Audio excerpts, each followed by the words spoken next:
With great appreciation, join me in welcoming Bo Adams to the TEDxAtlanta stage.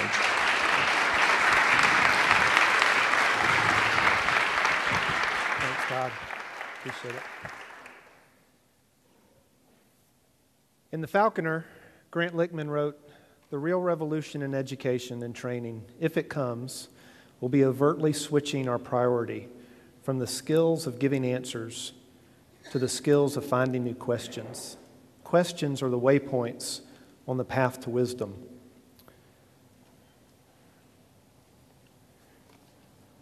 That's all right. Happens to me all the time.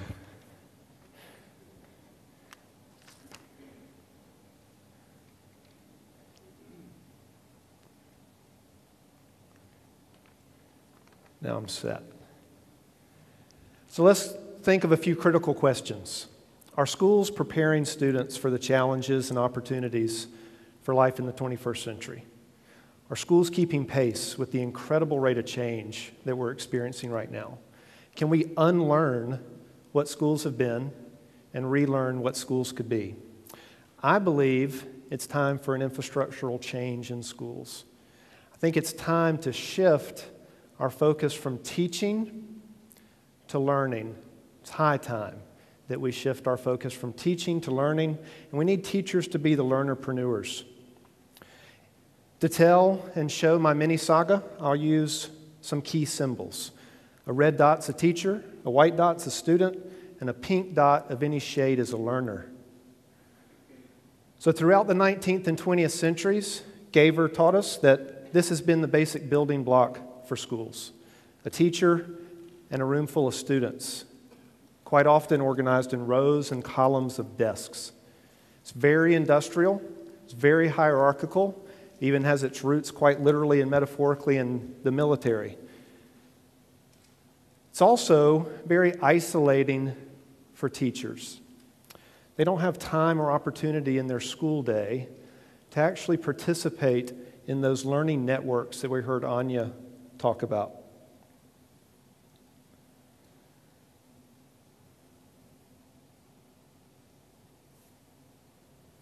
When you put those building blocks together, you end up with what Kathy Bowles calls the egg crate culture.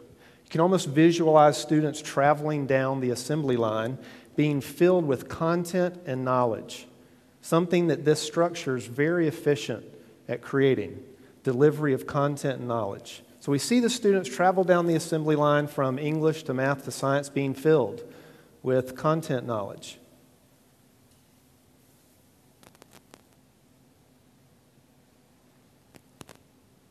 The teachers, again, are isolated from each other. They find it quite difficult to get together during the school day, to work together, to remember what it's like to be a learner.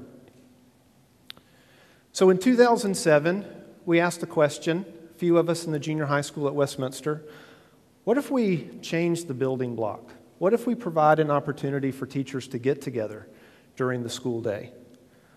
Could we relearn what schools could be and start there?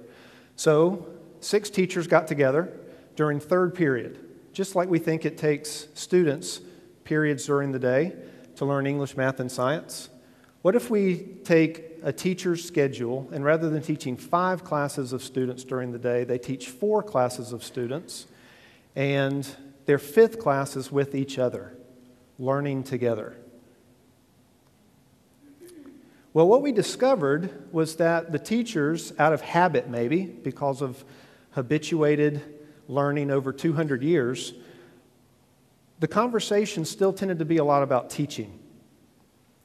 We teach, we test, we move on to the next chapter, and we started to ask another question. How do we shift or change the conversation from teaching to learning? So we adopted a catalyst. 4 questions of professional learning communities. What should be learned? How will we know if they learn it? What will we do if they have already learned it? And what will we do if they don't learn it? So for students, we're asking questions about what's the critical or essential content, skill, and knowledge. We're asking questions of assessment. We're asking questions of intervention and enrichment. The beauty of the questions is that they apply both to the students and to the teachers. as we think about what we should be learning as teachers. And we looked at a different building block. In transition, could we retrain teachers that have been habituated to be lead learners, learner facilitators, learnerpreneurs, again, to rediscover the joy and wonder of learning? This year, we had 29 teachers involved in PLCs, professional learning communities, or learning teams in the junior high school. Next year, we'll have over 40 teachers in the junior high school involved in learning teams. We have not hired one new teacher, and our average class size has increased by 2 students, from 15 to 17. What we're seeing is that with shared leadership and shared facilitation, we're becoming learning teams. We're rediscovering the joy of learning together. And our hallways look a lot more diverse. You see the traditional formation there. And there are times that that formation's appropriate, like right now. One of us up front, several of us out there. And I'm glad I get to be out there some too, learning from the others today and from all of you in conversation. We also have the facilitator building block. As people are relearning, breaking habits, getting used again to learning together in community. And you see those circles of learners. As we've pinkened up the teachers and the students, are those pink circles student circles or are they teacher circles? And the answer is yes, they're both. We're using some tools to help us get there. So for instance, we're using instructional rounds, borrowed from teaching hospitals with medical rounds. Learning teams are visiting each other's classes and providing feedback, immediate feedback to the teachers, the lead learners, the learnerpreneurs, about the lessons that they've designed together in collaboration rather than in isolation. Taking notes about the students' learning during the classes. We're also finding that the learners, the guides on the sides rather than the sages on the stage, are reorganizing their classrooms. They're mimicking the structure in their classrooms with their students. So this guide on the side has reorganized the classroom from those rows and columns of desks into circles of learners among the students, with a lead learner at each table group. And some incredible innovations are happening. This teacher began with a question in the team setting: how could we get inside of our students' minds? How could we really see if they're learning? When they turn in work or they submit work, I see the finished product, but I didn't get to really see what they were doing when they were learning. And the students, perhaps they could learn to monitor their own learning better. So we leverage technology, and let's watch and see what happens. And I'm not sure if this is equals yet. Okay, then for the next line, I'll do it in red, and I can tell that it intercepts at 4, so 4 plus, and then the slope triangle, 1, 2, 3. So, wait, yeah, I think that's, 2, x, and then this is kind of bad. Okay. Wait, maybe that goes, I can't really tell, but I think it might go like that. Whoops.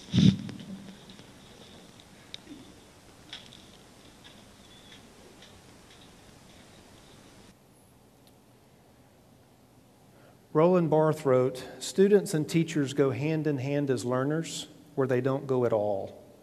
I don't know about you, but that video is miraculously simple and richly complex all at the same time. It's not your typical teaching video where the teacher's being the one recorded and the students are the ones that are off camera.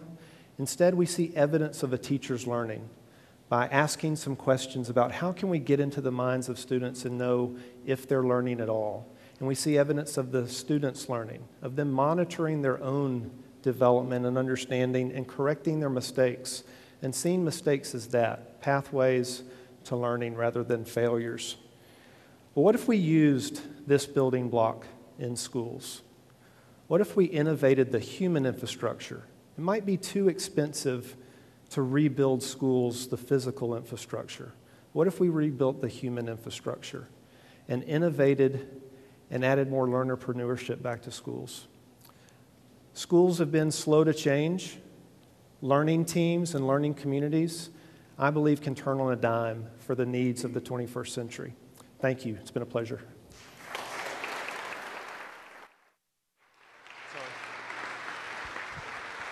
Thank you, Bo. So, TED is if nothing else, an amazing network. Our next speaker I met just a few weeks back at TEDx Teen in New York. I took my son up to New York to participate in TEDx Teen and met Aron Solomon. And the story of Aron Solomon is pretty simple. If you were going to start a new school from scratch today, what would it look like? And so earlier we heard of, what was it called? Hyper micro local school? Hyper local micro school. What you're about to hear about is the antithesis of that. Join me in welcoming Aron Solomon to the TEDxAtlanta stage.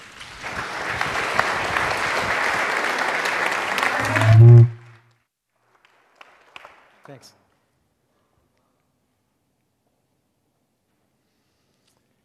First of all, how great a day is this? We get to eat cookies and have burgers. We watched Billy play Journey with one finger. And we saw Sesame Street. That's a good day. So this is TEDxAtlanta Relearn. And our school is called Think Global School. So for the next 7 minutes and 37 seconds, which is all I have left, we're going to talk a little bit about rethinking schools. I love this slide because the picture in that slide represents so much about schools today. You know, about 15 minutes ago, Michael Levine said, "My kids are really bored to tears with their excellent schools." I've worked at several great prep schools in my life, and these schools excel at one thing: preparing kids for college. That's why they're prep schools. So what I want to know, and I think about this all the time when I have talks like this all over the world, is when did we lose the thread? Because to me, weren't we as educators supposed to work with kids and get them to go change the world? And every time I say that, I think that I'm kind of back like 1967, and I was very young, fortunately, in 67. It's somewhere like Berkeley, and I'm saying, you know, we got to go change the world. But that's really what it's supposed to be all about. So you know who that is, right? That's William Kamkwamba. And the problem is this: schools are traditional things. They're big, and they're heavy. Schools are the box that we always talk about thinking outside of. How realistic is it that we can think outside the box when we're trained our entire life inside the box? So here's William. He knows how to think and act outside of the box. There's not a box in the world that can keep this person in. So don't we want our own kids to elude this boxdom? So the solution, we think, is to create the world's first truly global high school. Think Global School is the vision of our founders, Joanne and Harry McPike. And the concept of the school is really quite simple. Our students, and we begin this September 2010 with a class in grade 9, are going to travel to 3 international cities every year. These kids come from all over the world. They come from every socioeconomic space that you can imagine. We have talented, engaged teachers who truly are lifelong learners. We've got amazing, innovative host schools all over the world. It's a full range of new experiences in every location. We start the year, September 2010, in Stockholm. Now, given what I do for a living, I probably shouldn't have favorite cities. So for the record, for the viewing audience, I don't. But Stockholm is my favorite city in the world. Stockholm is awesome, and that's where we're going to get our start. And from Stockholm, we move to Sydney, Australia. And then from Sydney, we move to Beijing. 3 new cities every year, so that if a student comes to us in grade 9, after 4 years, they'll have experienced 12 international cities from all over the world. How do we do this? Number 1, we find people who are truly committed to change. We've spent the past 19 months working to build a really visionary team of founders, board members, teachers, volunteers, students, curriculum designers. I think we've got the best education tech guy in the whole world. I wish he was here with me today, but he's actually speaking in Penang, Malaysia, at a conference. We've got a wonderful Danish photographer and a Danish designer. We've got a team of people who understand that change comes through commitment and action, not simply words. We build a school that's light and agile. I predict, and mark my words, that bricks and mortar schools are going to increasingly become a thing of the past. That's been raised several times today, and I think that message resonated with a lot of people. What we're doing at Think Global School is simply creating a new paradigm. It's a school that's both physical and experiential. It's a school that exists in the real world and also embraces the virtual world. You've got to get students outside of their comfort zone. At TGS, we're going to create an environment where it's safe for kids to try and fail. In all of my years in independent schools, I've met so many kids as young as grade 4, grade 5, grade 6. They know exactly what they want to do with their lives, and as a result of that, they're so driven that they're afraid to try and to fail. The problem is, we all know this, when we stay within ourselves, we can only grow as far as we can stretch. What we want to do is allow kids to step outside themselves. Because if you can allow a child to step outside her or himself, they're only limited by the vastness of the world. Let children find their own voice. We want to give kids the tools to become active stakeholders in their own learning, to create pathways for them to draw through lines between their education and their own lives. Let students decide. This is the thing that always gets me about education. Whatever happened to the concept of happiness? We can talk about it later. It really wasn't rhetorical. I hope people are typing in right now. But shouldn't a child's education be the vehicle that they can ride to a lifetime of happiness and fulfillment? Shouldn't we be giving kids the kind of education where, when they become adults, they can wake up in the morning and they can do what I'm very fortunate. I get to do this every morning. I get to wake up every morning, no matter where I am in the world, and I get to say, what I do with my life is really fun. What an awesome job I have. Now, I know a lot of people in the room say that as well. But think about it. Do we say that because of our education? Or were we able to say that because we transcended our education? How did we miss the idea that we should be creating an educational system or systems where kids can become happy and productive at their life's work? So this is our tagline. Don't teach me what to think. Teach me how to think. When our kids graduate, a lot of people have already predicted that our kids are going to become the ultimate change agent in a very positive way. These kids are going to be able to adapt to situations because of their knowledge of how to think and because of their knowledge of the world. Everybody talks about critical thinking skills, and that's great. But a school like Think Global School is going to help kids develop critical living skills. So during Jane McConnell's presentation today, she was reflecting upon Gladwell's outliers. In my last 25 seconds, I want to talk about this. She said, do 10,000 hours of virtuoso study in anything, and you will become extraordinarily good. So what our school is about is taking these kids, and over 4 years of high school with Think Global School, we're going to give them 10,000 hours of virtuoso study. And that virtuoso study is going to be in the world and about the world. We're Think Global School, and we hope that you all join us on our journey. Thank you very much. Thank you, Aaron.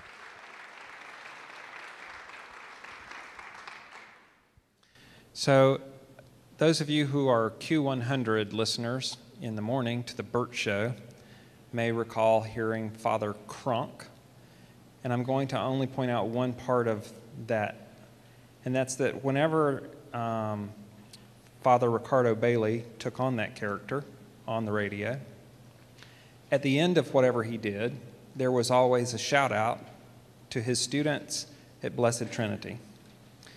And it is partially because of that we sought out Father Bailey to come and talk about how he approaches education. And so join me in welcoming Father Ricardo Bailey to the TEDxAtlanta stage.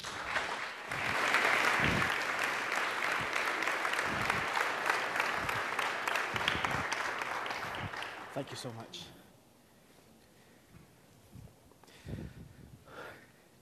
Okay. There was a Benedictine monk whose name is St. Anselm, who said that theology is summed up as this: faith seeking understanding. Now, you all see me up here on the stage right now, and I'm a priest. Now, there can be no escaping the fact that my outfit that I'm wearing right now probably intimidates the hell out of y'all, okay? Because maybe you said I didn't go to church last Sunday, or maybe I'm one of those Christmas and Easter type of persons and everything. So I want you all for just a moment to forget I'm a priest, okay? I want you all to not even think I have this thing on, okay? Don't think me as being butt naked or anything, okay? Because, you know, I ain't Justin Timberlake. I ain't trying to bring sexy back, all right? But I do want you all to think of me as just a regular person, all right? Because that's who I am. And then even more so, I want you all to think about my boss, not Pope Benedict XVI, but my boss, Jesus the Christ, Jesus of Nazareth, as someone, not just of someone you read about in the Bible as a figure of faith, but as someone who established a movement, so profound that it allowed us to know and to understand exactly what we are called to be, no matter who we are, right here on this planet. Now, I want to ask you all to do something very revolutionary, to take off your Jesus hat for just one moment and look at him from a historical context. What did Jesus do? Jesus came right here on this earth to do one thing, to proclaim that God's kingdom is at hand. As a matter of fact, to remind each and every one of us that you and I, no matter who we are, have access to that kingdom.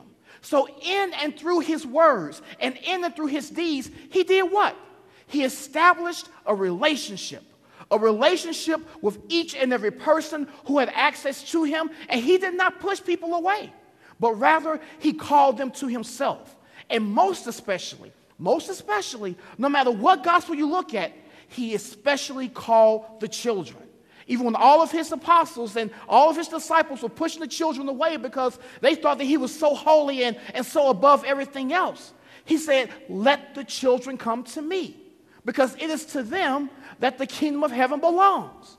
So in a very unique way, he began preaching and proclaiming and letting young people know that in the sight of Almighty God, they matter.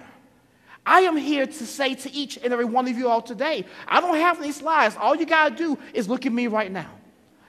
All I got to say to each and every one of you today, that the success that we are speaking about through all of our educational endeavors, all the things that have happened all this afternoon, is one thing. It's that we must allow ourselves to get out of that box, to get out of that cold cookie cutter mentality that things have to go the way that things used to go. You see, my boss, Jesus, he got in trouble for a whole lot of stuff. And the one constituency that he got in trouble with, now understand, y'all, I am not anti-Semitic, so do not feel that way. I'm online right now. Camera right there, camera right there, camera right there. I am not anti-Semitic, so don't take it that way. But here's the thing. Jesus got in trouble with the same constituency that makes us sick today. And what is it? Church folks. Church folks. Church folks did not understand him. Church folks did not accept him. As a matter of fact, church folks thought that he was stupid, because what he was saying unto all of them is that the way that you all are doing things, in the way that you all are proclaiming what God is, in the way that you all are placing these heavy burdens upon the shoulders of all these people, this is not what God calls us to be. This is not the relationship he calls us to have. And because he pissed off those church folks, what did they do? They killed them. My friends, I'm here to let you all know today that in the same way that Jesus allowed himself to come and be vulnerable and to totally be available to the people back there in Palestine over 2,000 years ago. He is asking all of us, no matter who we are, no matter where we come from, to also allow ourselves to be vulnerable and to be available to those with whom we have the great and awesome task of educating. But educating cannot just be me giving you all out words, but rather education must be a relationship that I have with you so I can learn from you. You all heard them say that they call me Father Crunk. I don't know why. It sounds good. But at the same time, my friends, it is an opportunity for me in my own exalted role as a priest to reach people where they are. So yeah, I'll go to this radio station right over there by all the hospitals off of 285, and I will go there in my Roman collar and speak a language that many people will say, oh my gosh, that guy cannot be a priest, because priests do not talk like that. I even get hate mail, y'all. I get people who I get people who come to my church just trying to look and see if I am who I really am, and then come and chew me out because they don't think that who I am or what I represent is really what a priest is all about. But you know what? Sucks for them. Because the reality of it is, if you do not allow yourself to meet people where they are, then people are never going to have a greater appreciation of the message, but even more so of the mission that we are called to have. So for me as a priest, it is a great and wonderful privilege to meet these young people, no matter what age they may be, where they are, because I seek out their help. I don't know everything about Beyonce. I know she's fine. I don't know everything about Jay-Z. I don't know everything about the Kardashians. They fine too. But at the same time, I have to depend upon my students to educate me about all the things that are going on, so that by listening to them, I am able to convey a message that does not exalt me, but that reaches them right where they are. And by doing that, it brings them in. It lets them know and understand that no matter the fact that I am a priest, I am still human. I wasn't born a priest. As I tell people time and time again, if I came out of my mother's womb dressed like this, she would have thought that something happened, or I was like the little thing out that show that called V, the little lizard that came out said, like that, No. She did not birth me in this way. These clothes were not in my closet when I came out of Georgia Baptist Hospital off of Boulevard. But this is the mantle. This is the opportunity. And this is the time that I have received from Almighty God to be able to reach people, especially our young people, where they are, so they can know and understand first and foremost that no matter who you are, God loves you. Second of all, if you make a mistake, God is the God of a second chance. He loves you and accepts you where you are. And third of all, to be a Christian does not mean that it's got to suck. You know what I'm saying, my friends? Many people tend to think that to be a Christian means you got to go around with a proverbial holy card and a type of cloud over your head with this type of thing make you look like there is nothing good coming out of life. I tell people all the time, Good Friday was just today. Jesus carried the cross for a couple of hours, then the resurrection happened. We have a reason to be happy. We have a reason to be glad. We have a reason to use what we have to bring the good news, most especially that good inclusive news, to our young people who are most in need. So I say to you, thank you, all of you, for all of your vision, for all of your hard work, but even more so for being so courageous, for allowing yourselves to step out of the box and to think about what we can do, what we can be, especially for the greatest gift of all, the young people entrusted to each and every one of us. God bless you all. I got it done in 8 minutes.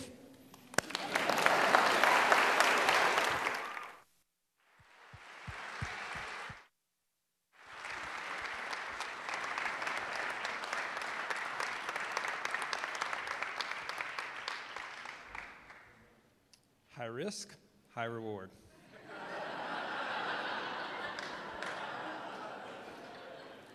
I love you, Father Bailey.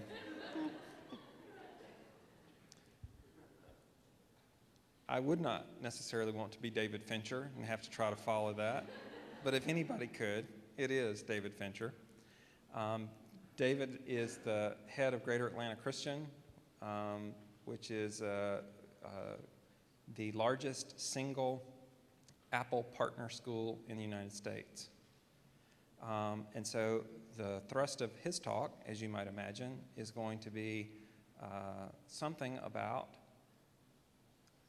lots of great talk about technology, make it real. Dr. Fincher?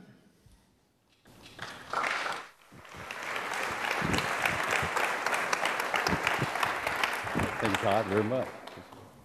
Yeah, that is a tough act to follow. I would like to know how the order was selected for all this. It's really tough.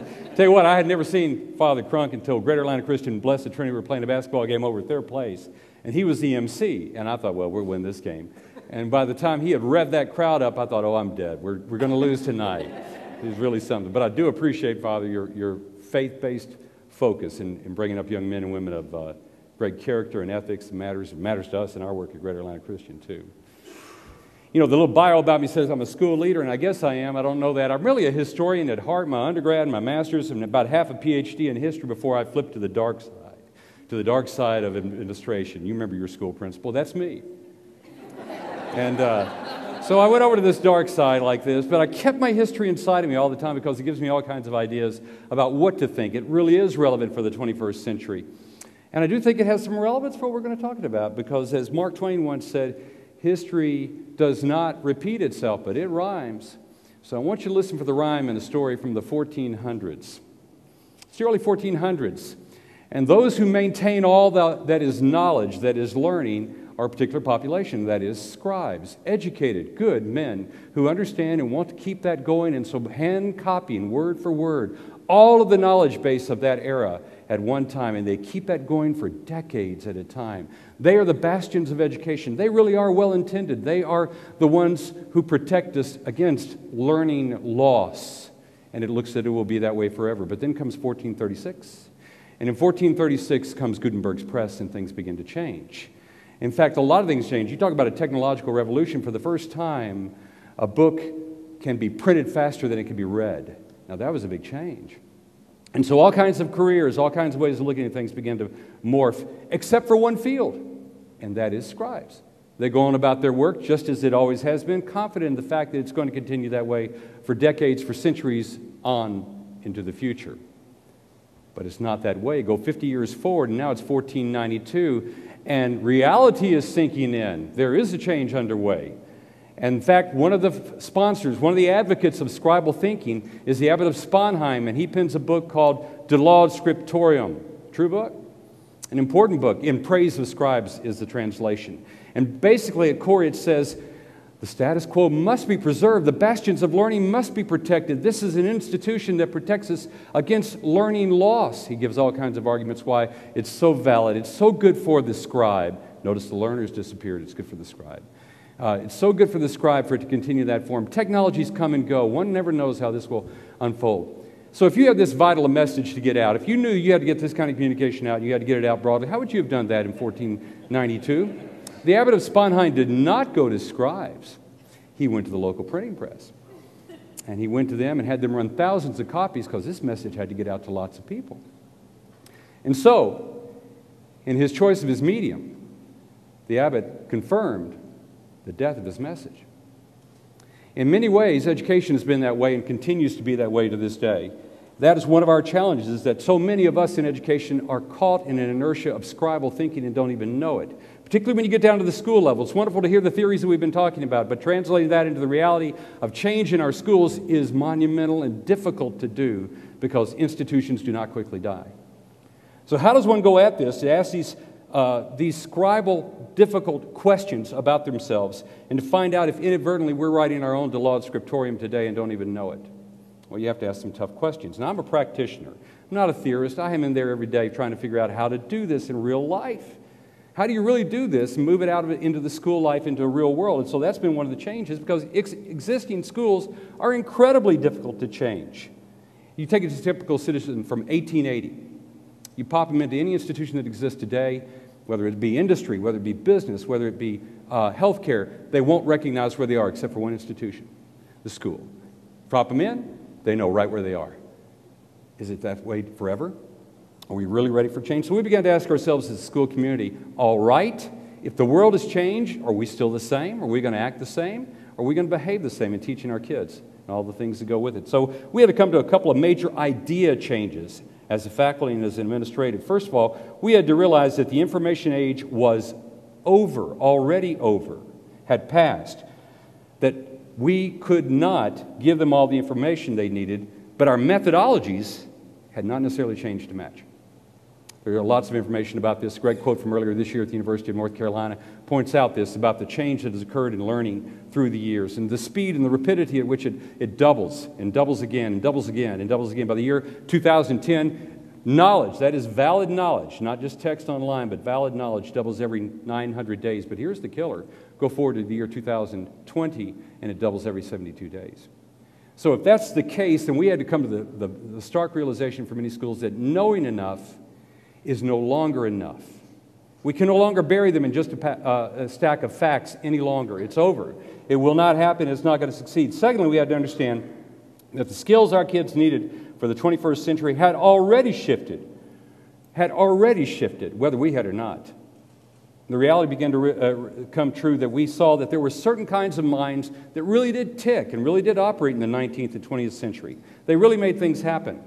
But the gates had changed, the keys to the kingdom had changed, and it's a different kind of person now who will be a leader and a shaper of thought in the 21st century. And what was our responsibility in that? That meant that we needed to change as well, that if we were continuing in the old mode, preparing them for a century that no longer existed, as unfortunately do so many schools around us. So when we got to this point, we began to ask a lot of how do we go from here kind of questions. Now, there are many answers to that. You've already heard 2 or 3 of these in terms of global thought, in terms of the way we work at teaching, so many others. One dimension, not all, but one dimension of that has to do with digital learning. And we became very serious about that. Basically, what would you see if you wanted to talk about the difference? For our students in grades 6 or 12, there's a Mac in one hand and iTouch in the other. What that also means for our younger students is hundreds of iTouches released to our elementary for them to use for their learning on an ongoing basis. Now, it's glitzy, but it's not about the glitz, and it's not about the tools at all. It's more about what learning will happen, how to morph our schools less from information into creativity, innovation, collaboration, integration of skills. And so how does it show up in a typical school day for us? It means less testing. As Malcolm Gladwell said, there has been a maniacal obsession with testing, particularly in the first decade of the 21st century. A maniacal focus on testing. Think about that. All the ramp up of testing is underway. We're in the ramp down into assessments, into portfolios, into projects, and things along this line. It means fewer textbooks that are dated the moment they are printed. And it means a whole lot more of using online tools and all the things that go with it. For example, next year in our junior high, our typical junior high student will have 2 portable textbooks that they use all year long, just 2. In the senior high, it will drop to 0.9 average textbook per student in use. Why use antiquated tools? It means more interactive classrooms using teams, research, and creation of strategies and sustainability. And we could talk at length about authentic learning. We've not had opportunity to talk about that today, but these tools allow for more activities like that. Now, there are challenges for a school that undertakes these kind of things. Great teachers won't be replaced, but how one teaches does change. And a school that is serious about this must spend incredible amounts of time and money and resources to re-educate and to broaden the mindset. It is not easy. In fact, this is the hardest thing. So many schools that have adopted this simply went for the tools and did not address the issue of teachers, and it failed miserably, and they wonder why. It went to the old models again. So that was key component number 1. In fact, if you had only one challenge to face, that is a big one. Radical infrastructure is another part of it. Radical infrastructure change. We light up 1,200 Macs and 1,200 iTouches simultaneously. You do that on a broadband and see what happens to it in a school that's not ready.